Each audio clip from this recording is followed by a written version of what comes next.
কি পোলাপান chemistry exam নিয়ে টেনশন হচ্ছে? সো তোমাদের এই টেনশন দূর করতে ট্রিপল এস ভাইয়া কেমিস্ট্রি সেকেন্ড পেপারের অত্যন্ত গুরুত্বপূর্ণ একটা চ্যাপ্টার পরিমাণগত রসায়নের সাজেশন নিয়ে চলে আসছি।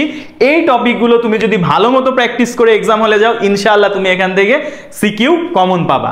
সো দেখো, এখানে আমাদের প্রথম যে টপিকটা আমরা দিয়েছি সেটা হচ্ছে ভাইয়া ঘনমাত্রা রিলেটেড প্রবলেম। সো ঘনমাত্রার এককগুলো অনেক কিছুই হতে পারে, molarity, molality, normality, PPM, PPP, PPT, percentage. এর মধ্যে থেকে তুমি বেশি যে গুরুত্ব দিবা সেটা হচ্ছে পিপিএম আর পার্সেন্টেজ। তার সাথে তুমি মোলারিটি জিনিসটা একটু দেখে রাখো। মোলারিটি একদমই বেসিক, ওই যে S = 1000W divided by MV ওই সূত্র দিয়ে, অথবা N = S × V এই সূত্র দিয়ে তুমি করে ফেলতে পারবা। সো পিপিএম থেকে বিগত বছর প্রচুর কোশ্চেন আসছে, পার্সেন্টেজ থেকেও তোমাকে কনভার্সন করতে দেয়। সো এই দুইটা ভালো মতন দেখে যাবা অবশ্যই। এরপর আসে দ্রবণ লঘুকরণের ম্যাথ, যেটার সূত্র হচ্ছে V1S1 = V2S2। আর কতটুকু পানি যোগ করতে হবে বা আর এতটুকু আয়তন করলে দ্রবণের ঘনমাত্রা পরবর্তীতে কত হবে, এই রিলেটেড কোশ্চেনগুলো আছে ইজি টাইপ। বাট ওই যে কতটুকু পানি যোগ করতে হবে সেই ক্ষেত্রে তোমাকে লাস্টে একটা মাইনাস করা লাগে, এই জিনিসটা খেয়াল রাখো। অ্যাসিড বেস তত্ত্ব, এটাকে এই দুইটাকে আমার মূলত বলা হচ্ছে ট্রাইটেশন। এই দুইটা টোটাল পার্টটাকে আমরা কি বলতেছি ভাইয়া?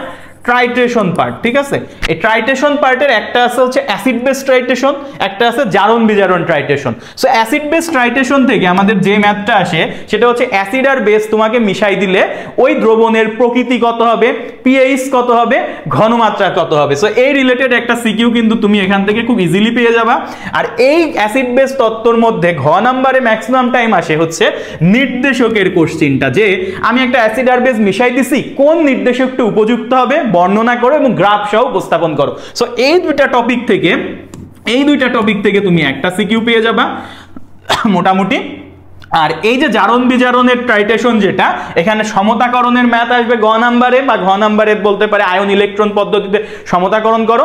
এটা গতে আসলে এটা ঘতে, এটা ঘতে আসলে এটা গতে। সচরাচর এটা গতেই বেশি আসে, সমতাকরণটা গতে করতে দেয়, যে হচ্ছে জারণ বিজারণ সমতাকরণ, জারক আর বিজারক দিয়ে আয়ন ইলেকট্রন পদ্ধতিতে অর্ধ বিক্রিয়ার মাধ্যমে সমতাকরণ। আশা করি আই হোপ এটা নিয়ে তোমাদের কোনো প্রবলেম নাই।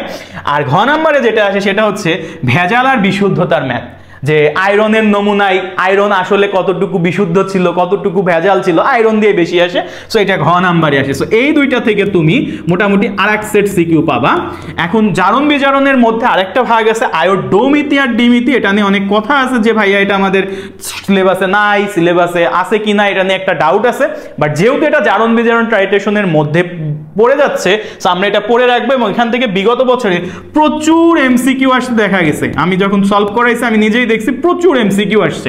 সো তুমি এই টপিকটা মাস্ট পড়ে যাবা, থিওরি পড়ে যাবা, দেখবে এখান থেকে সিকিউ চলে আসতে পারে। সো এই ছিল তোমাদের পরিমাণগত রসায়নের ওভারঅল হচ্ছে সাজেশন।